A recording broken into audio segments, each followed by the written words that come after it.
Oi, como é que vocês estão? E aí, bora continuar o despertar da consciência nesse domingo de manhã? Nós vamos hoje ler o capítulo 7. Deixa eu ver se tem alguma coisa no orçamento.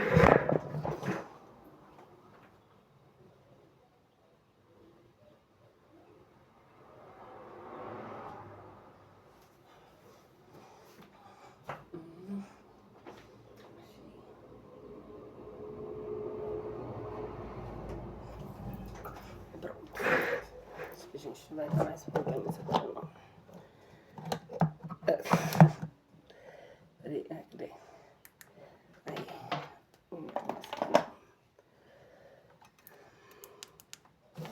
Como sempre, né? A gente começa os vídeos de uma forma bem original, que resolve tudo depois que liga a câmera.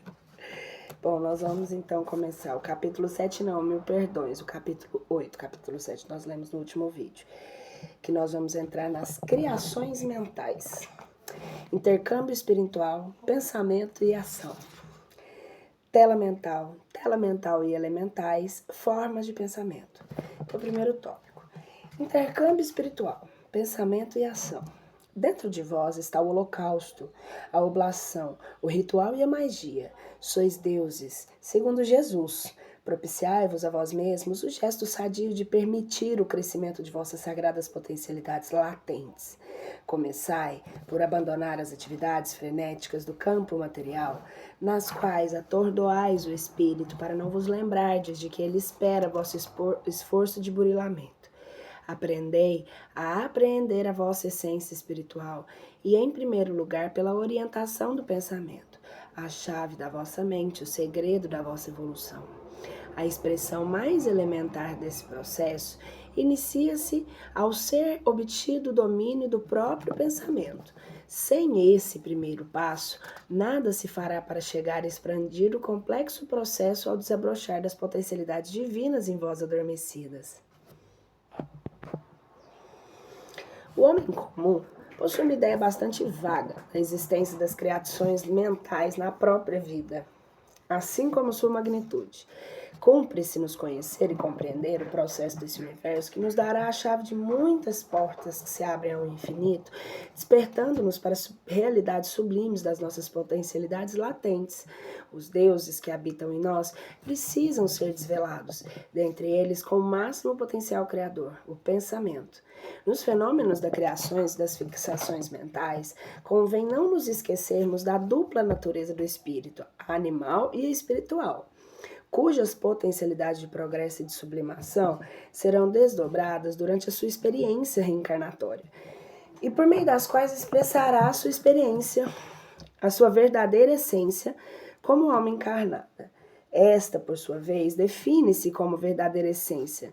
Aliás, esta, por sua vez, define-se como um pequeno núcleo consciencial previamente selecionado, o eu individual e o eu pessoal, constituindo-se a mínima parte da consciência do ser imortal, o espírito. Ela se manifestará no mundo das formas por meio da mente, do perispírito, do corpo físico, em pleno processo de aprimoramento e expansão, visando a iluminação e a libertação das consciências componentes do ser integral, desde o corpo físico à essência do ser.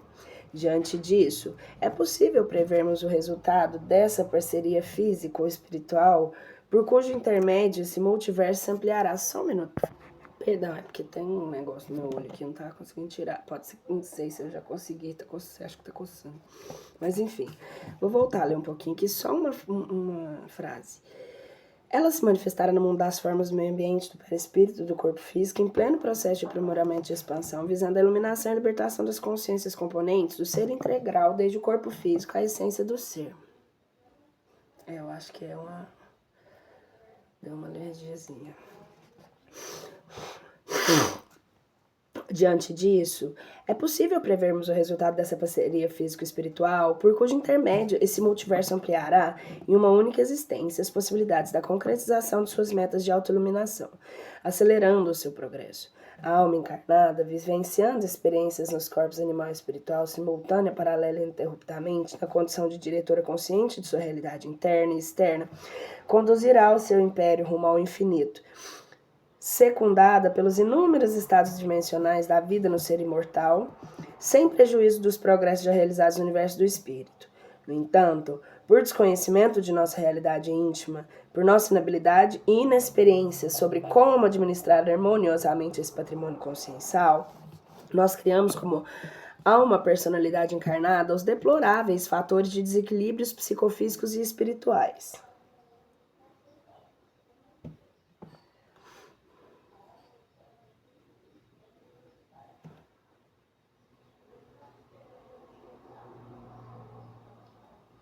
Nossa, tô coçando, acho que eu vou ter que pôr. Perdão de novo, acho que eu não vou parar agora mais. Vamos voltar aqui um pouquinho pra gente voltar. Eles são causadores das perturbações enfermiças, conhecidas ou desconhecidas, responsáveis pelo doloroso desgaste do processo de degenerescência do universo celular, comprometendo a sua meta espiritual. Como consequência das parcerias infelizes estabelecidas pelas criações e fixações mentais de abaixo teor vibratório, comumente encontramos a criatura em desequilíbrio, em busca do imediatismo manifestado pelas crenças em poderes miraculosos, no afã das resoluções fáceis, para estancar a dor, aclamar a consciência, na tentativa equivocada de transferir responsabilidades. Vítima de si mesma, debate entre a natureza animal e espiritual, vivenciando as naturais amarguras da primitiva transição entre o ser e o vir a ser na escala evolutiva, até atingir a perene condição da felicidade crística resultante na plena identificação com o Pai.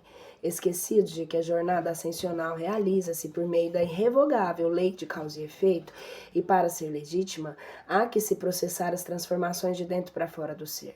Observa-se o poder dos apelos que os apelos exteriores exercem historicamente sobre os sentidos humanos.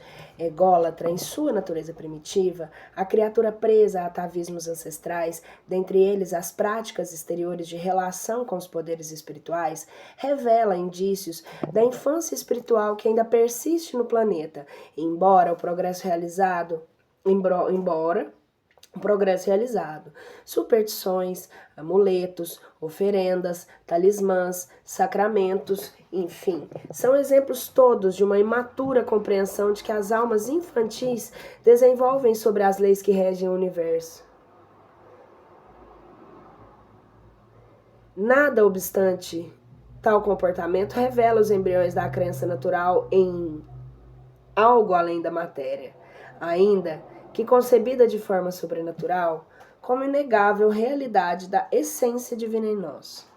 A trajetória do progresso espiritual na história da humanidade é a prova legítima de que o mistério da vida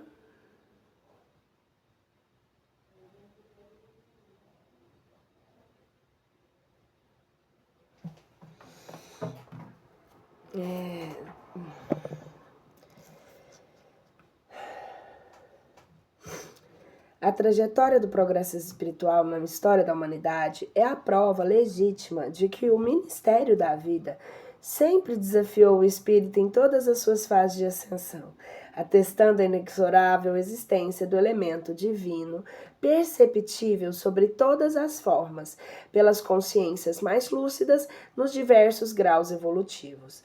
Assim, é da lei que o progresso se realize, apesar dos homens, em quaisquer experiências que logrem vivenciar, sempre em comunhão, na qual interagem os planos material e espiritual a serviço do despertar das consciências. Isso implica dizer a coexistência de um princípio fundamental da vida para a harmonia do universo. A inter-relação que nos vincula à família universal coloca-nos no desafio de compartilhar as aprendizagens pela responsabilidade que a vida nos impõe, como caminho para a libertação de tudo que obstamos, tudo que obstaculiza a evolução.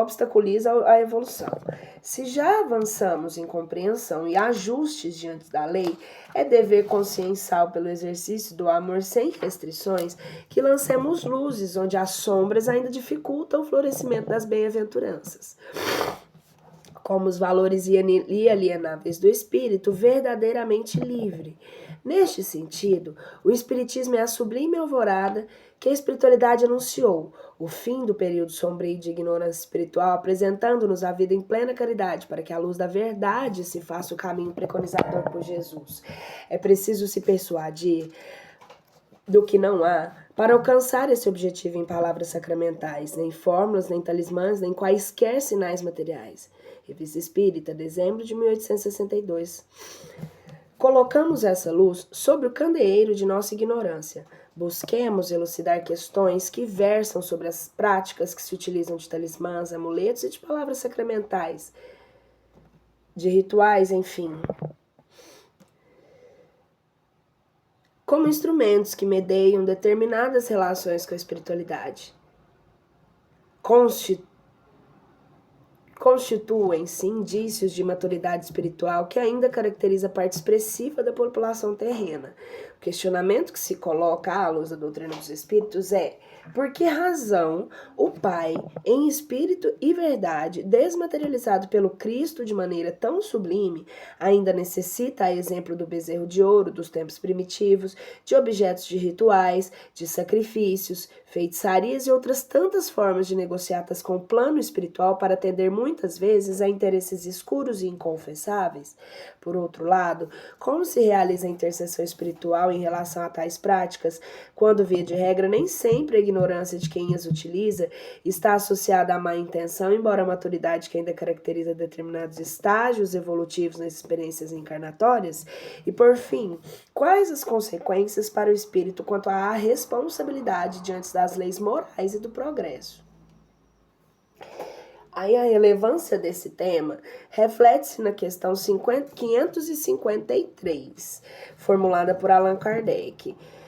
Qual pode ser o efeito das fórmulas e práticas que algumas pessoas pretendem dispor da cooperação dos espíritos? É o efeito de torná-las ridículas se forem pessoas de boa fé. Caso contrário, são patífeis que merecem castigo. Todas as formas são enganosas. Não há nenhuma palavra sacramental, nenhum sinal cabalístico, nenhum talismã que tenha qualquer ação sobre os espíritos, porque eles são atraídos somente pelo pensamento e não pelas coisas materiais. Em se tratando de causas e consequências, há que se considerar o merecimento, a humildade, a sinceridade, o teor das vibrações expressadas pelas nossas reais intenções e a frequência mental emotiva nesse intercâmbio. Esse comportamento será nosso cartão de visita, responsável direto pelas parcerias e associações conscienciais que se formarão objetivando nosso socorro e auxílio espiritual. De acordo com a lógica kardeciana, a natureza dos espíritos atraídos depende da pureza das intenções e não dos objetos utilizados. A espiritualidade evidencia a inutilidade de práticas centradas em qualquer esfera de entendimento material. Entretanto, devemos nos ater à dupla natureza dos espíritos. Questão 505 do Livro dos Espíritos, a material e a espiritual. Se materialmente os objetos podem não representar nada para os espíritos desencarnados esclarecidos, que exercem sobre praticamente o poder de autossugestão, sobre o praticante o poder de autossugestão, levando-o psicologicamente a mobilizar forças interiores e a produzir um campo energético que funciona como defesa psicológica e emocional. Resulta daí a proteção cujo poder seriam para o ignorante atribuídos aos objetos. Certas pessoas preferem, sem dúvida, uma receita mais fácil para afastar os maus espíritos, algumas palavras a dizer e alguns sinais a fazer, o que seria mais cômodo do que se corrigir os seus defeitos.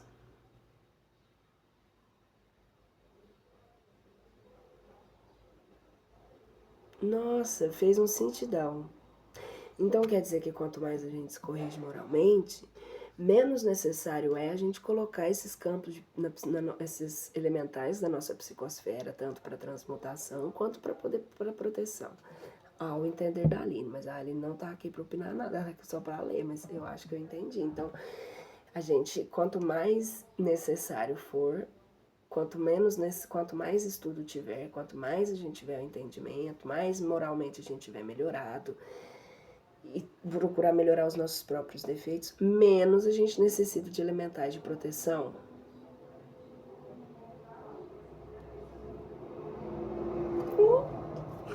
Eu pausei, gente. Tá bom, mas tudo bem, não era. Eu tentei pausar, mas não pausou, então. Seja lá, é só minha opinião. Vamos voltar para cá, que é o mais importante, que é o livro. Somos o que pensamos. E por essa razão, a criatura, ao modificar o seu padrão de pensamento, altera igualmente a sua realidade.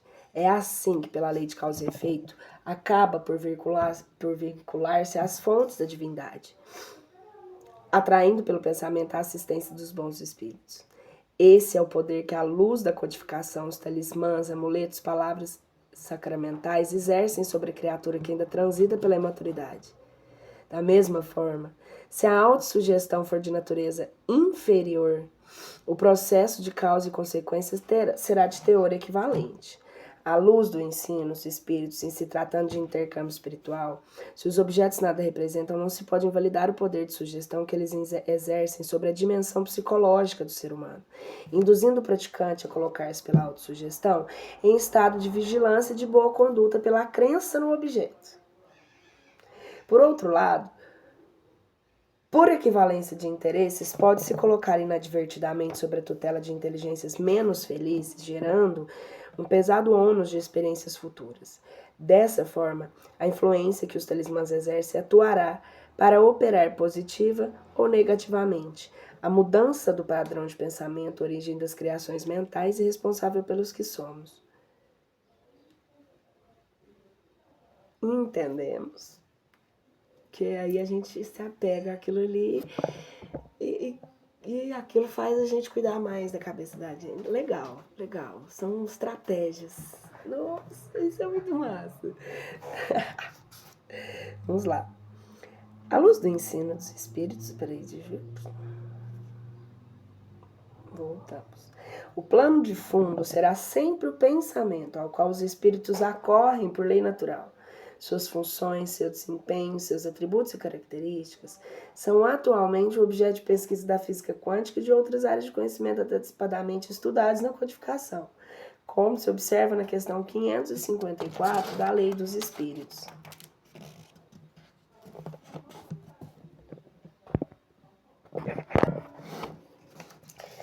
Suas funções, seu desempenho, atributos são características atualmente no objeto de pesquisa na física quântica e de outras áreas de conhecimento antecipado, estudados na codificação e outras áreas de conhecimento.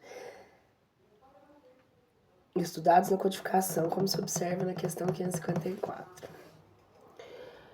Aquele do Livro dos Espíritos, aquele que errado ou certo tem confiança que no que chama virtude de um talismã, não pode por essa própria confiança atrair um espírito, já que é o pensamento que age. O talismã não será apenas um sinal que ajuda a dirigir o pensamento? A resposta é verdade, mas a natureza do espírito atraído depende da pureza da intenção e da elevação dos sentimentos. Portanto, devemos crer que aquele que é tão simples para acreditar na virtude de um talismã não tem um objetivo mais material do que moral.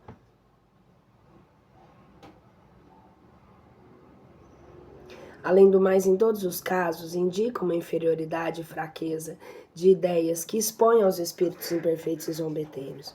No capítulo anterior, tivemos uma noção do que é o pensamento e de como ele se expressa. Acrescentamos a questão 89 do Livro dos Espíritos. O pensamento não é a própria alma que se transporta? Quando o pensamento está em algum lugar, a alma está também, uma vez que é a alma que pensa. O pensamento é um atributo da alma. A alma em síntese é o espírito encarnado, isso é, o pensamento, o espírito encarnado no corpo do homem. Portanto, conforme o tratamento que lhe dermos pelas diretrizes do pensamento, agregamos consequência ao espírito. Quando usamos um amuleto ou talismã para atrair a atenção de um espírito conhecido ou não, é a alma que se projeta até o mesmo por meio do pensamento e do perispírito, principal veículo de manifestação da entidade mental. O perispírito não é mais uma porção do fluido universal individualizado em pleno processo de ascensão, parceria inseparável do espírito. Vou voltar aqui só um pouquinho. O pensamento é um atributo da alma. Alma em síntese é o espírito encarnado, isso é, o pensamento do espírito encarnado no corpo do homem. Portanto, conforme o tratamento que lhe dermos, pelas diretrizes do pensamento, agregamos consequência ao espírito. Quando usamos um amuleto ou talismã para atrair a atenção de um espírito conhecido ou não, é a alma que se projeta até o mesmo meio do pensamento e do perispírito, o principal veículo de manifestação da entidade mental. O perispírito não é mais do que uma ação do fluido universal individualizado em pleno processo de ascensão, parceiro inseparável do espírito. O fluido universal é o veículo de expressão e de transmissão da ideia, e ao mesmo tempo a substância que lhe dá forma e expansão. Questão 563 no Livro dos Espíritos. As ocupações dos espíritos são incessantes? Incessantes sim, entendendo-se que o seu pensamento é sempre ativo, pois vivem pelo pensamento, mas é preciso não comparar as ocupações materiais dos homens. A atividade é para eles um prazer, pela consciência que tem de serem úteis. Vivemos pelo pensamento, somos o que pensamos. Em nós construímos o céu, o inferno, o holocausto ou a vida em plenitude. Escolhemos o transitório ou o imperecível. Temos o livre-arbítrio e, portanto, somos responsáveis por nossas escolhas.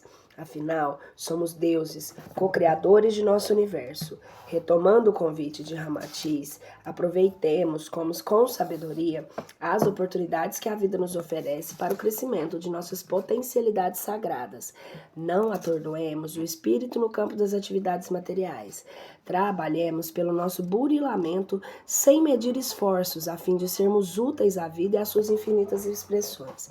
A chave do segredo de nossa evolução está na mente e na orientação do pensamento, sem o que permanecerão adormecidas as nossas potencialidades divinas. Da nascente dos mais secretos pensamentos, as mais elevadas criações, eis a plenitude alcançada pelo sal da terra que almeja tornar-se a luz do mundo. Ou seja, onde está o nosso tesouro, aí estará o nosso coração com alma ou espírito imortal. Atendamos ao chamado do mestre mãos de charrua. Cultivemos o espírito como a um campo, pois toda a riqueza futura depende do labor atual. Da qualidade da semeadura dependerá a colheita.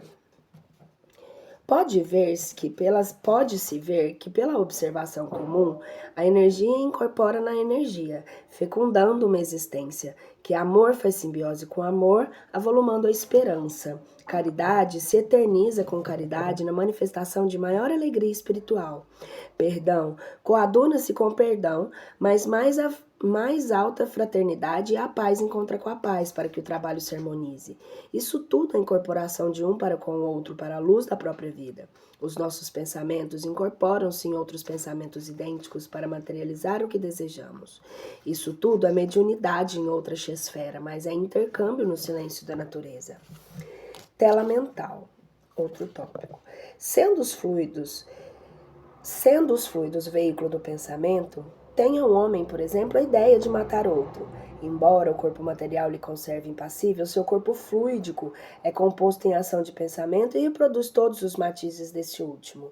Executa fluidicamente o gesto, o ato que intentou praticar. O pensamento cria a imagem da vítima e a cena inteira é pintada, como um quadro, tal qual se desenrola no espírito. No universo do espírito individualizado, os fluidos são ao mesmo tempo a matéria-prima e o instrumento da sua ação. Com eles, podemos construir as essências necessárias e o equipamento pertinente da concretização das metas. Na visão de Miramês, imaginar é ver e desejar é realizar. Na concepção de Emmanuel, imaginar é criar, e na de André Luiz, desejar é interagir e concretizar o ato almejado. Desejo é a realização antecipada. Querendo, mentalizamos. Mentalizando, agimos. Agindo, atraímos. E atraindo, realizamos. Como você pensa, você crê. E como você crescerá. Cada um tem hoje o que desejou ontem e terá amanhã o que deseja hoje. Conscientes dessa realidade, advertimos o leitor que doravante pense muito bem antes de acionar esse mecanismo divino. Isto é, pense no que vai pensar. ele tem a capacidade de criar a liberdade ou a prisão, a saúde ou a enfermidade, a felicidade ou a desdita, segundo a vontade que o direciona. Se a vontade é sincera e disciplinada, se merece o que almeja, deve-se pedir oportunidade de ascensão, mas com fé, com conhecimento de causa. Entendemos por fé a certeza de saber o que fazer e como realizar. O Livro dos Espíritos nos mostra o porquê do não funcionamento das telas mentais, dos desejos não atendidos e dos projetos não concretizados. 534, isso está na 534 do Livro dos Espíritos. Quando sentimos obstáculos fatais em oposição aos nossos objetos, seria pela influência de algum espírito? Algumas vezes são os espíritos, outras, na maioria delas, é que escolhestes mal a elaboração e a execução do projeto. A posição e o caráter influem muito. Se insistis no caminho que não é vosso, não é devido aos espíritos, é que vós sois o próprio mau gênio.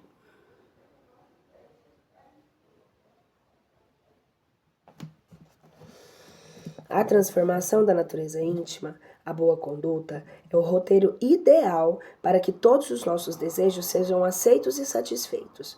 Pedi e obtereis, batei e abrir-vos-se-á. Disse-nos Jesus. A harmonia e a plenitude são resultado da consciência desperta e sintonizada com a vida maior. Portanto, no atual estágio do planeta, em que convivem forças antagônicas e o bem ainda não é absoluto, vale o exercício de oferecer a outra face, o bem que existe em nós, à luz dos ensinamentos crísticos como o antídoto da felicidade, e a outros tantos desaires que nos marcam a jornada com a finalidade de nos fortalecer o espírito. Assim, de acordo com as lições de Joana de Ângeles, nada deve ser motivo para auto-humilhações, para que a mágoa se instale com o nosso consentimento no santuário do espírito e não sejamos motivos de escândalos, como menciona a passagem evangélica, promovendo a desarmonia. Buscar evolução não deve ser apenas objeto de desejo sem ação. Se a fé sem obras é morta, intenção sem realização é energia estéril. Os espíritos realmente bons, encarnados ou desencarnados, nada têm que temer da influência dos maus. As imagens elaboradas ou criadas pela mente, isso está essa frase, os espíritos realmente bons, encarnados ou desencarnados, nada têm que temer as influências dos maus. Isso está em A Gênese, capítulo 14, item 21. Eu já disse que eu vou ler esse livro logo. As imagens elaboradas ou criadas pela mente, que são as imagens mentais, que se projetam segundo a meta almejada, objetivam acionar-nos o universo íntimo e, ao mesmo tempo, o universo externo, realizando parcerias com visitas à concretização do projeto em vigência.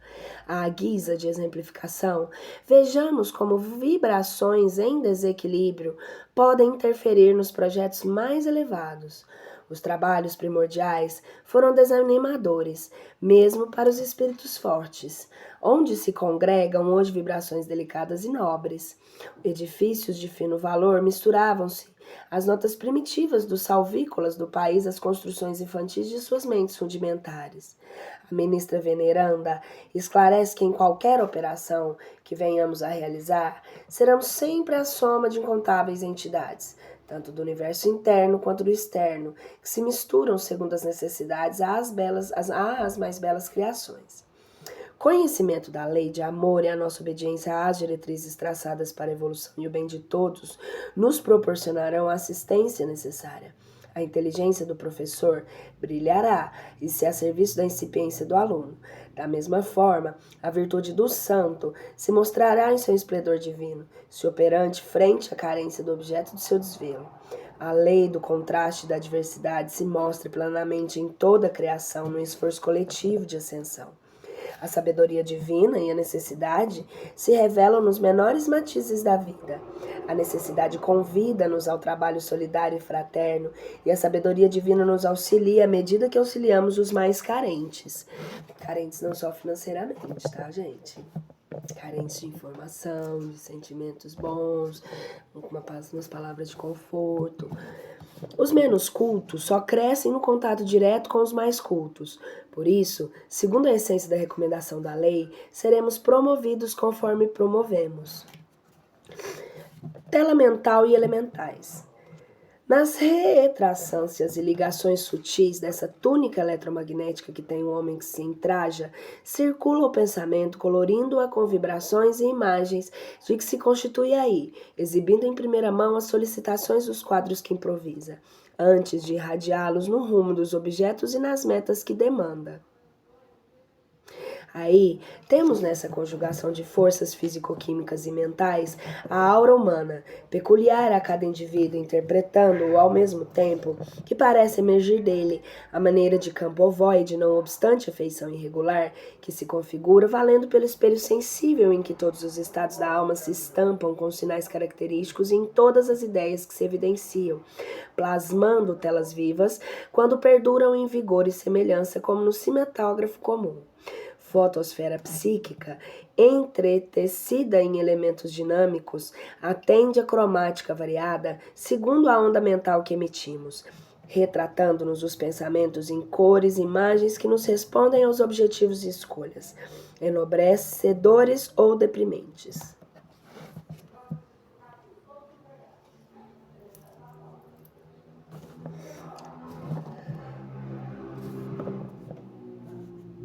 Não há mínima possibilidade de conceber algum pensamento sequer, um movimento sem auxílio ou a participação direta dos elementais.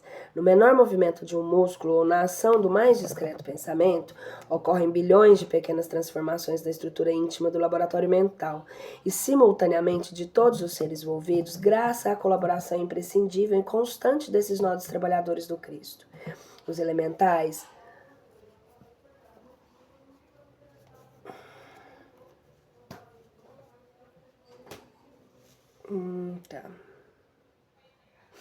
Os elementais comandam e executam de forma expressiva as ações em nossa vida material e psíquica. Fica a cargo de cada ser consciente o dever inadiável de conduzi-los conforme as diretrizes estabelecidas pela lei e mostrar aos que ignoram essa realidade a importância do trabalho desses seres que não medem esforços para cumprir as ordens do espírito, sejam quais forem a intenção de integrar-se à individualidade condutora. É coisa sabida que um homem é obrigado a alimentar seus próprios filhos. Nas mesmas condições, cada espírito é compelido a manter e nutrir as criações que lhe são peculiares. Se tudo é espírito e a matéria é uma escola onde os espíritos atuam, o pensamento é espírito e matéria também. Segundo o estudioso do assunto Décio Iandoli Jr., o pensamento ele é matéria. Sendo assim, formado por partículas que, a exemplo dos elementos químicos da tabela periódica, têm suas características próprias, conferindo efeito conforme tais características, conforme sua individualidade, quantidade, tipo, qualidade e aplicação.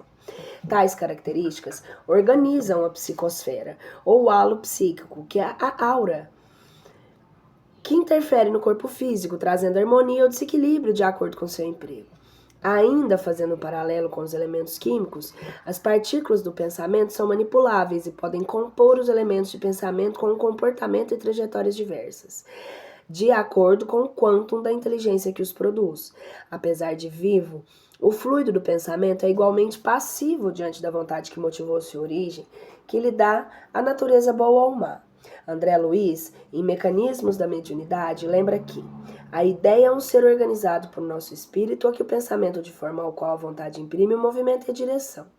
É o pensamento uma cocriação menor, elaborada por nós, e que vai agir também sobre nós, de acordo com a natureza. Esse ser que criamos pela nossa vontade da mesma forma, que pode nos poluir e desequilibrar, nos sanear ou curar. Ao mesmo tempo em que o espírito exercita seus potenciais expressando sua inteligência em forma de pensamentos por meio da mente, a matéria mental que o circunda, assimilada do ambiente do fluido universal, formará as ideias que se transformarão em palavras, visando a concretização de suas inadiáveis experiências ou metas evolutivas. Refletindo por esse prisma, o pensamento é simultaneamente potencial. E o pensamento é, simultaneamente, o potencial e a substância. Como potencial, é o agente condutor da matéria mental, os elementais que obedecem. Como substância, torna-se o agente executor da operação em pauta, finalizando ou concretizando a ação que liberta ou aprisiona a consequência condutora em expansão.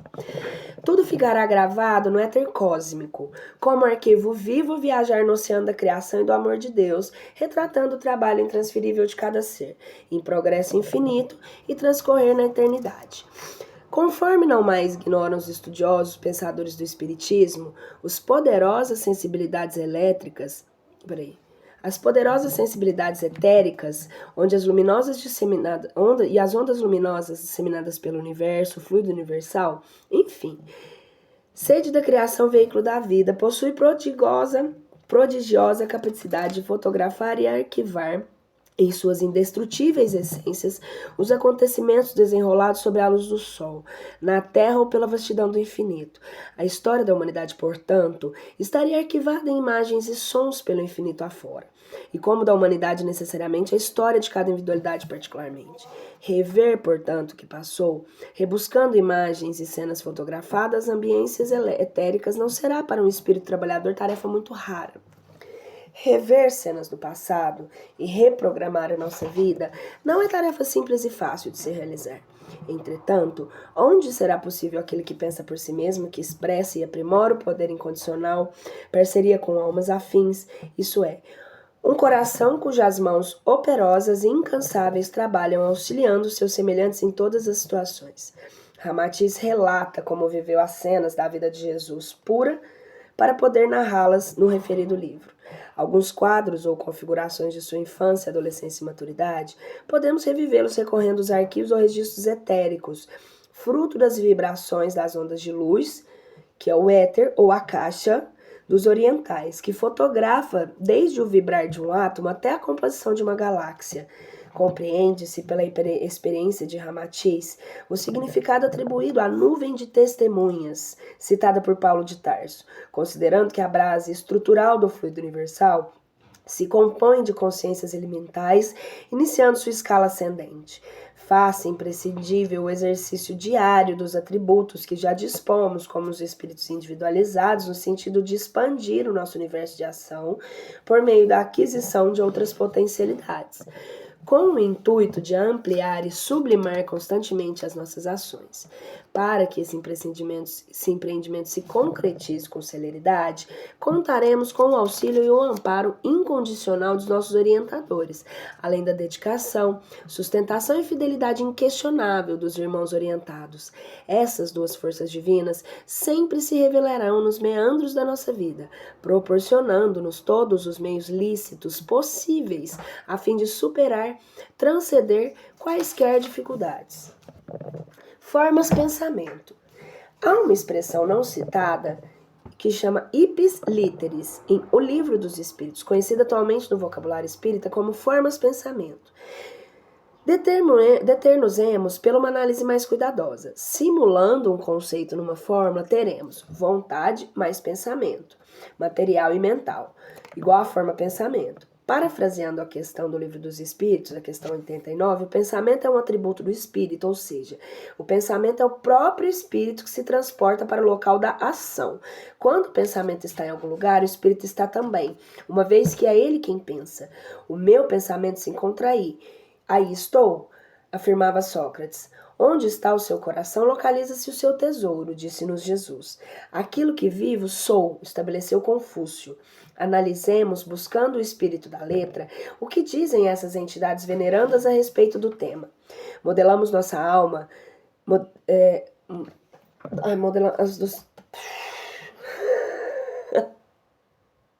Desculpa, travou tudo aqui.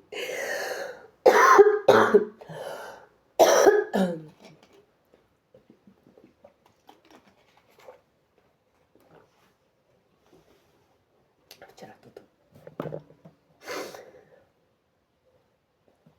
Modelamos nossa alma e seu invólucro com nossos pensamentos. Estes produzem formas, imagem que se imprime na matéria sutil, que o corpo fluídico é composto. Assim, pouco a pouco, nosso ser povoa-se de formas frívolas ou austeras, graciosas ou terríveis, grosseiras ou sublimes. A alma se enobrece, embeleza ou cria uma atmosfera de fealdade, que é a indignidade. Segundo, o ideal aqui visa, a chama interior aviva-se ou obscurece-se.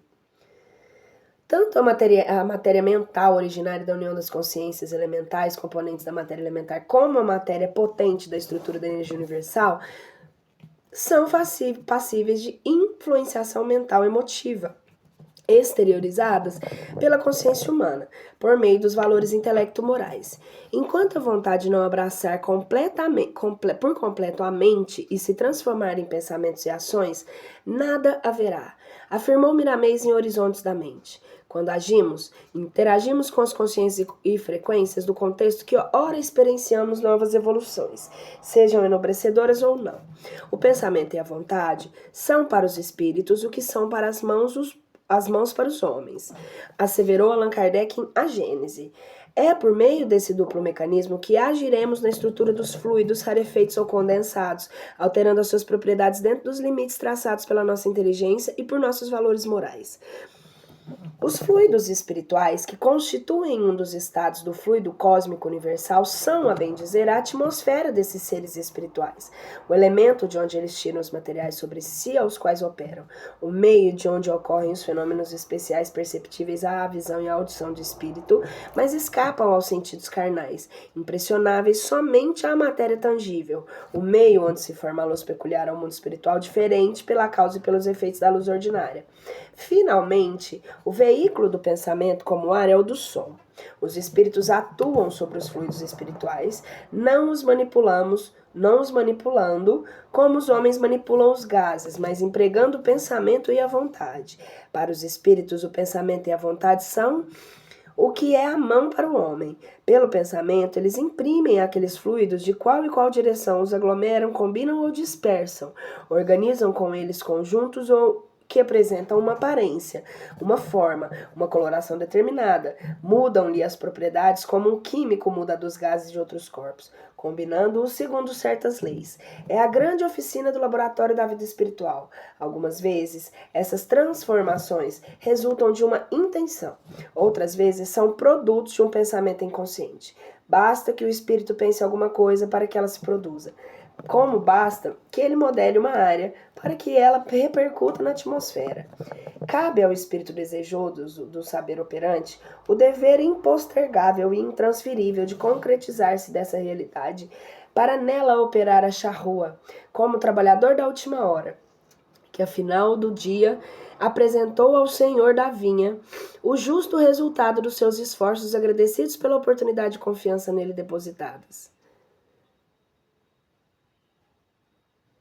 A postura vigilante e operosa evitará a negligência das oportunidades que nos proporcionam a aquisição de pão que nutre o espírito, e, por extensão, impedirá que mal baratemos as forças e as substâncias que alimentam e promovem a vida. Por mais singela a atividade de cada ser na dimensão em que atua, deverá buscar incansavelmente novas oportunidades de trabalho, iluminação e expansão consciencial à luz do ensinamento universal dos espíritos. A consciência deve elaborar todas as tarefas do seu alcance, favorecendo seu crescimento e o auxílio incondicional aos semelhantes. Aquelas aves, acrescentou indicando-se no espaço que denominavam ibis viajadores, são excelentes auxiliares samaritanos, por devorarem formas mentais odiosas e perversas, entrando em luta franca com as trevas umbralinas.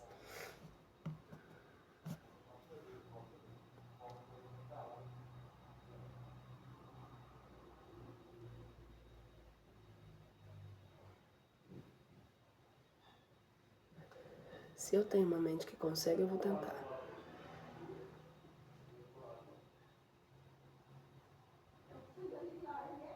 Vocês me ajudam? Eu vou tirar tudo isso aqui e vou cuidar de mim. Eu vou pôr no interno. Nesse momento eu vou pôr água no interno. Eu vou parar de pôr no externo. Pedras, essas coisas. Mas eu não vou falar sobre ninguém. Eu vou fazer esse teste comigo.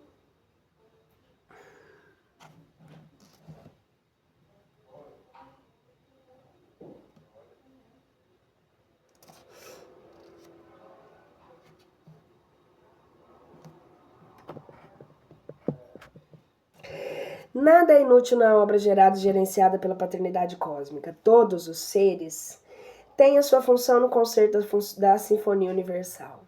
Então a gente realmente agora entendeu por que que tem seres ainda, principalmente encarnados ou desencarnados, que usam realmente nas dimensões os elementais, né? Há uma necessidade de proteção, até que a moral se eleve. Essa é a questão, é a moral se elevar.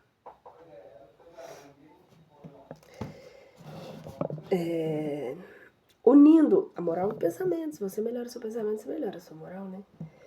Unindo seu pensamento à vontade, nós temos uma poderosa força que viabiliza a transformação das dificuldades que inadvertidamente atraímos para o cenário de nossas vidas. Essas formas de pensamento podem perdurar por tempo indeterminado à espera do convite ou da companhia de um irmão, em estágio mais avançado, que solicite a sua presença para realizarem uma pequena grandiosa missão. O Espírito da Verdade nos assegura que só o poder do pensamento pode atrair, de fato, o Espírito em nossa direção. De acordo com o nosso discernimento do solicitante, poderíamos afirmar que, ao criar uma forma de pensamento e ao ligá-la, como já exemplificamos, a um objeto, como pirâmides, os amuletos, talismãs, etc., este será impregnado pela vida que as formas de pensamento lhe apresentam, carregado das intenções que cria mentalmente, sempre que o objeto for mentalizado e sintonizado com os efeitos preentendidos pela crença que se lhe atribui, a força do pensamento e da vontade agirá, acionando as entidades correspondentes à natureza das criações mentais. Assim, o espírito ou espírito virá ao encontro do solicitante e encontrará o auxílio solicitado, segundo a lei da justiça, causa e efeito, gerenciada pela lei do eterno bem. Por essa razão, para os espíritos iluminados, as questões de fundo ou de conteúdo são mais relevantes do que as preocupações com a forma. Embora indicadores de níveis conscienciais, considerados objetos de estudo para a compreensão da natureza humana e de suas implicações no processo evolutivo. Reencarnamos no mundo das formas e, portanto, a relação que estabelecemos com elas, como construímos as significações e representações, pode nos fornecer dados importantes sobre quem somos no processo do estar e do vir a ser. A forma pensamento, constituída pela união de muitos, é o veículo, a consciência elemental que obedece. O condutor é a consciência elemental que já adquiriu conhecimento sobre o funcionamento desse veículo, ou seja, que já compreendeu sua função. Por sua inteligência e capacidade condutora, ela assume o comando dessa embarcação. Os ilustres passageiros viajadores desse veículo arquitetado pelas forças mentais serão potenciais, isso é, inteligências idealizadoras, construtoras e promotoras das ordens elaboradas e manifestadas pelas consciências. Qualquer projeto que se elabore, almejando um objetivo determinado, será sempre a soma de um número incontável de consciências elementais. Coordenando ou executando as ações criadoras, assimilarão as novas lições e experiências que farão mais ou menos felizes de conformidade com o trabalho realizado. Hermínio Correia de Miranda alerta-nos quanto à responsabilidade de que assumimos nas menores ações perpetradas. Nenhum de nós é uma ilha psicológica ou emocional. Somos partículas de um só continente da vida. O que fazemos ou deixamos de fazer, por incrível que pareça, pode alterar condições e vivências que somente daqui a alguns séculos ou milênios venham resolver-se satisfatoriamente, como dizem os modernos físicos místicos. Ver exemplo do tal da física de Fritjof Capra.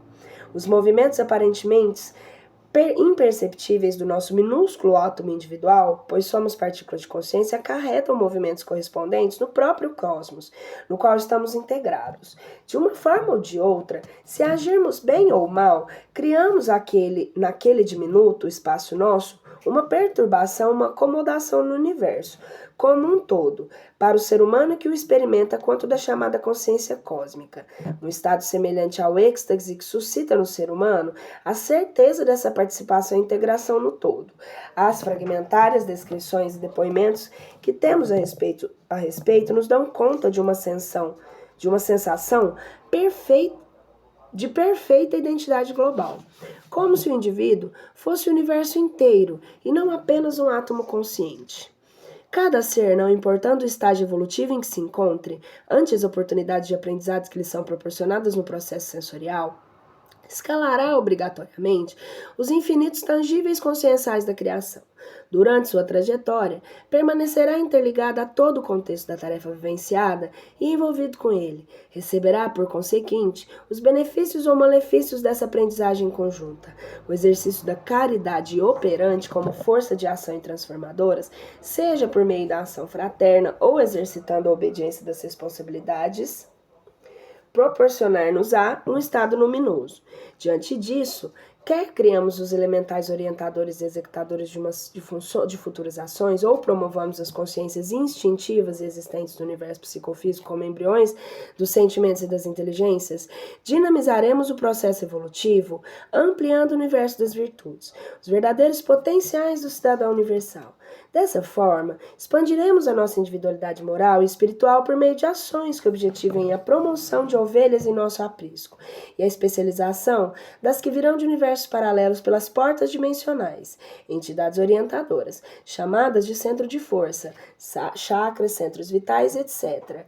Até mesmo as que assimilamos pela meditação, visualização, oração, alimentação e outras auxiliadas pelos corpos psicofísicos, que são os veículos de manifestação das palavras, ideias e pensamentos que constituem elementos sobre a nossa responsabilidade direta na romagem ascensional.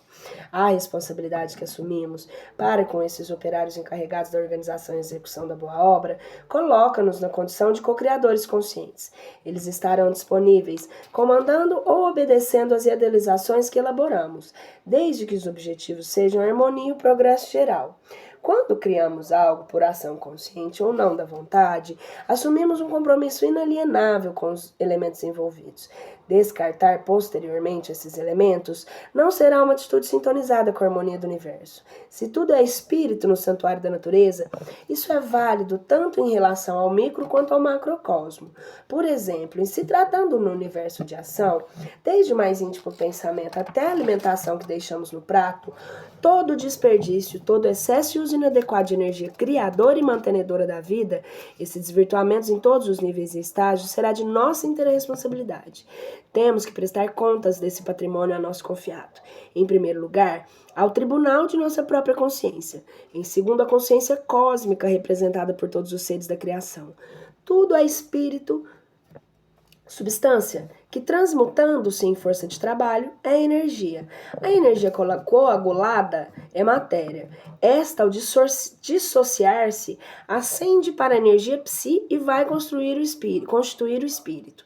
Não há nada de surpreendente nisso. Depende tão somente do grau de evolução da substância em questão.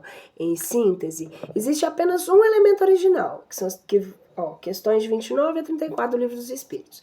E todas as espécies de energia são resultados das uniões e modificações desse elemento primordial, sob determinadas circunstâncias. Antes do nosso laboratório mental, há uma dimensão conceptual, o Cristo interno, onde a energia é sutil, pura e cristalina, forma mantenedora da vida no cosmos, flui como um oceano de amor.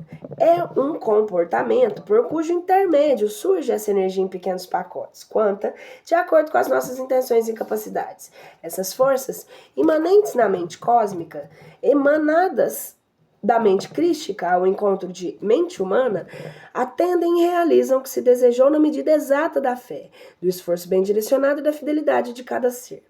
Miramê se refere a esse departamento como sendo manifestação do próprio Cristo em nós, pois nele estamos, e ele é o centro consciencial do ser encarnado.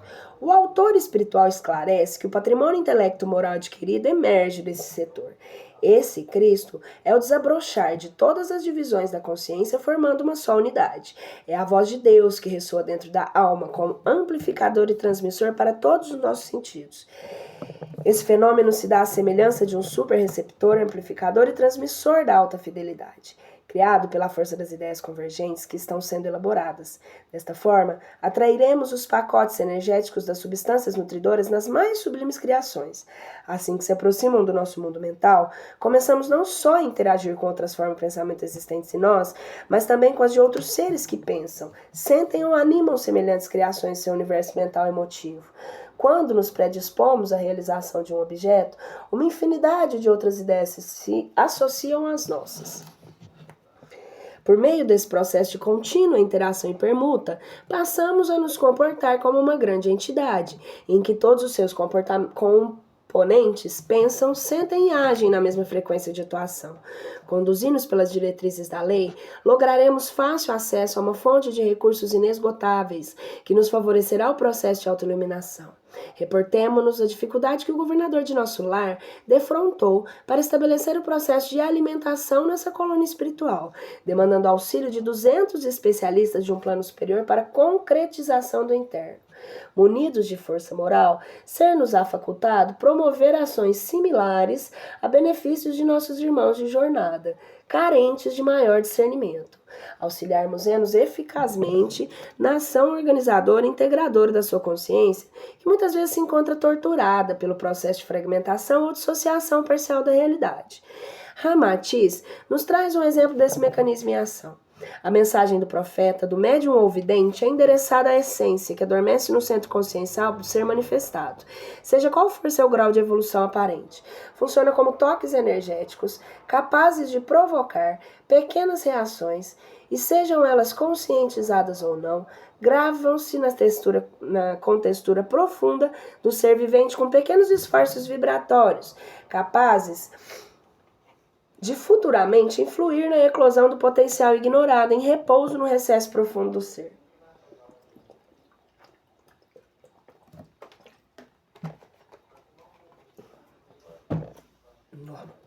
Entendi um negócio muito bacana. É possível acessar esse departamento, o Cristo interno ou superior, em alguém que tensionemos auxiliar por se tratar de um ambiente que antecede o universo mental, ou seja, o campo da intuição, linguagem não verbal da intuição. Vou voltar aqui porque eu me perdi, peraí.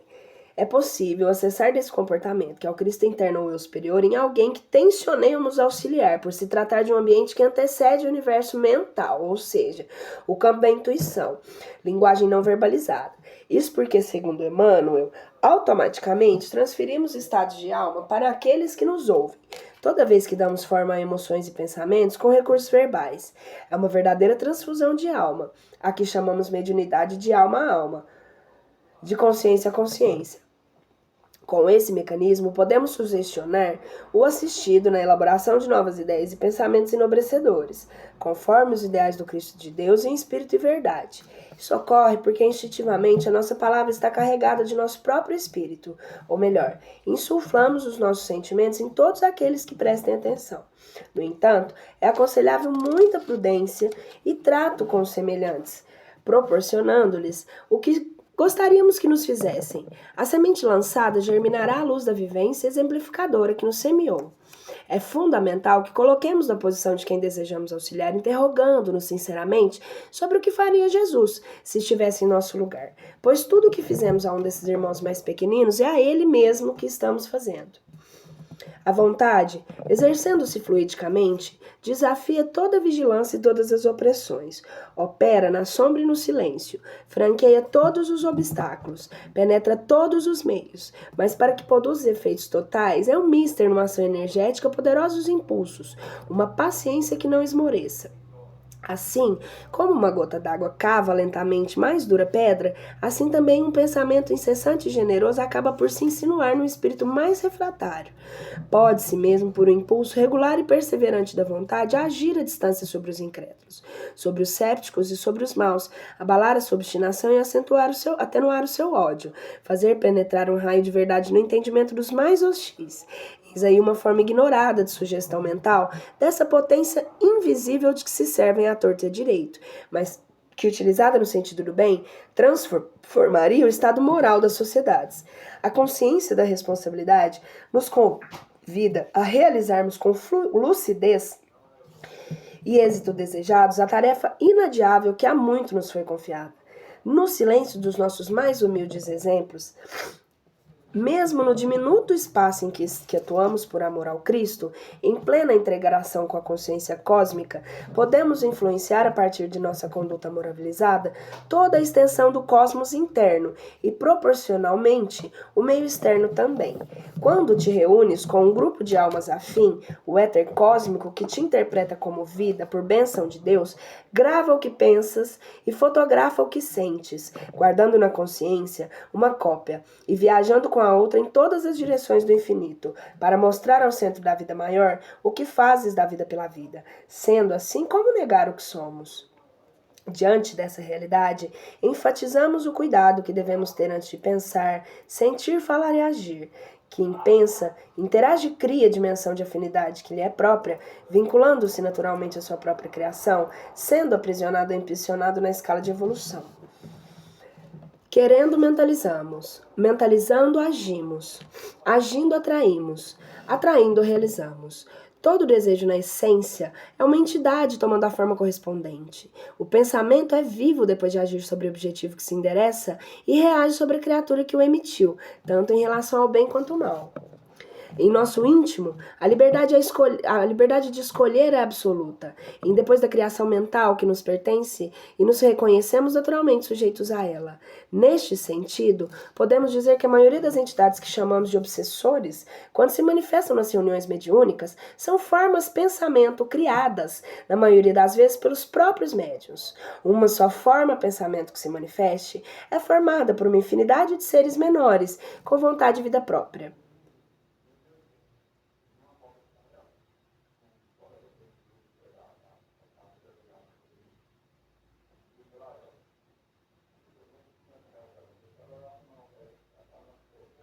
Os sentimentos ou emoções, os seres vivos, ainda que discretos, têm a oportunidade de se manifestar de acordo com a nossa proposta de vida. A isso podemos chamar manifestações das subpersonalidades.